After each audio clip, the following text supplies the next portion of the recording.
a stay-at-home dad, watching Disney movies he never had. His daughter digs through all the VHS, crushing the classics in a princess dress. Informed like Scuttle, Kurt's got your ticket, making it real like Jiminy Cricket.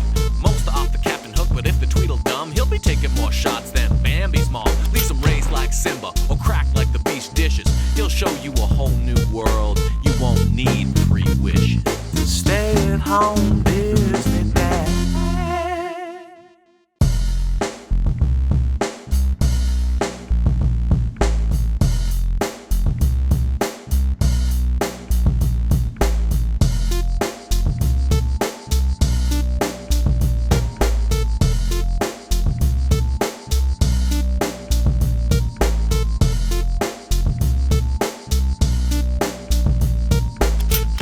It's spooky season, and as much as it pains me, the Winnie the Pooh folks go all in when it comes to seasons and specials and holidays, so I give them full marks for that. I'm sure there's a Winnie the Pooh St. Bastile's Day VHS out there somewhere. There's not 1 but 2 Halloween Pooh videos for us this year. Hopefully it's kind of fun again. My dislike for Winnie the Pooh is all-encompassing, but my love for Halloween is huge, so she's a collision of emotions. Let's press play. We start with a heartbreaking montage of the song Baby of Mine from Dumbo, and I mean, I'm dragged into the pit early with this one. That's the ad and song they chose. What makes them think depressing the hell out of me is gonna make me want to watch Dumbo again and buy it on VHS? Okay, they're coming soon to Own Now, and video bumpers are Halloween themed, and I appreciate that. Okay, we have a full new computer animated Winnie the Pooh show. Fun with the Book of Pooh?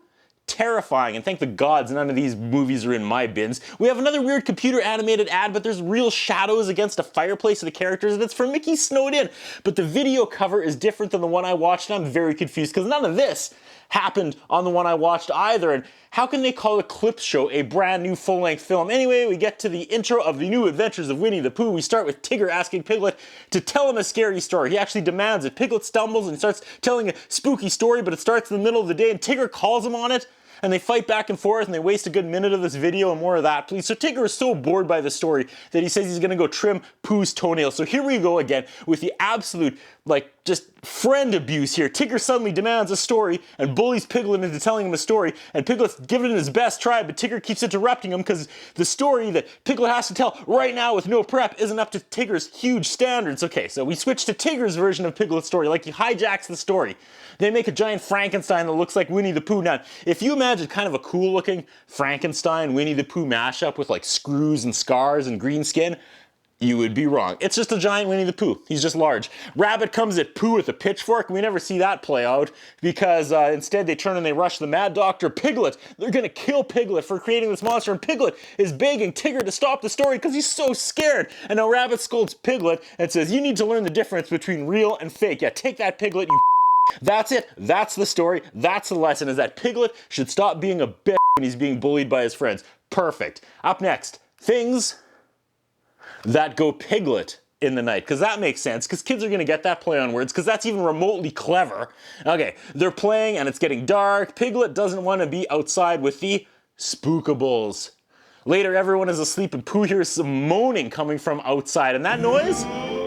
That's actually pretty scary for a Pooh cartoon. Everyone hears this moaning and everyone is scared. Piglet runs away and he gets stuck in a white sheet, so he's running around like the Grand Wizard. Pooh gets his gun and the misunderstandings continue. Eeyore is suddenly in the bushes because he was learning to swing.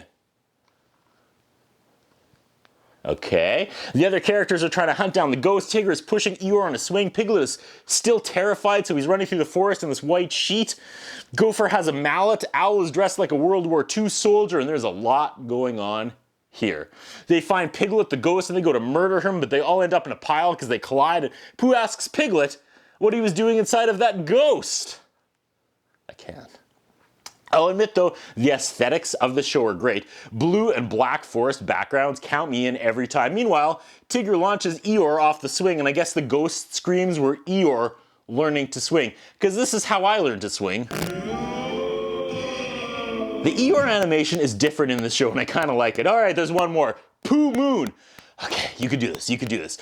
We hear Rabbit yelling at Tigger, "That's too much corn!" And Tigger's popcorn explodes and fills the forest, and Pooh wakes up and wants honey. I don't know.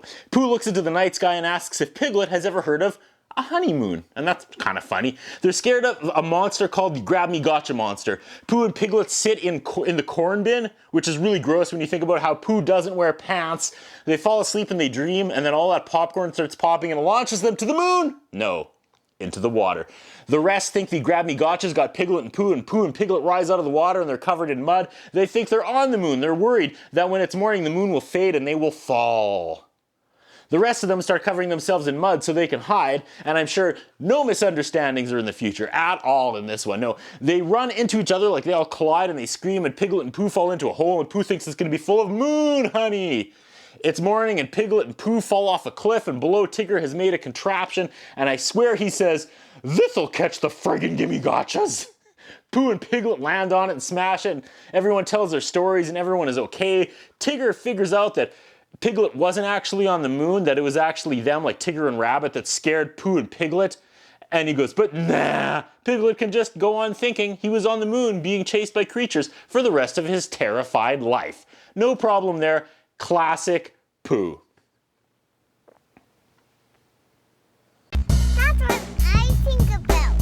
What do you think? What we have is a concern about Curtis Anderson. His interviewing style is not the best. His personal appearance is not the best. I was wondering if the man has some kind of a hold over the channel that he's allowed to be employed for so long with the standards of journalism and personal appearance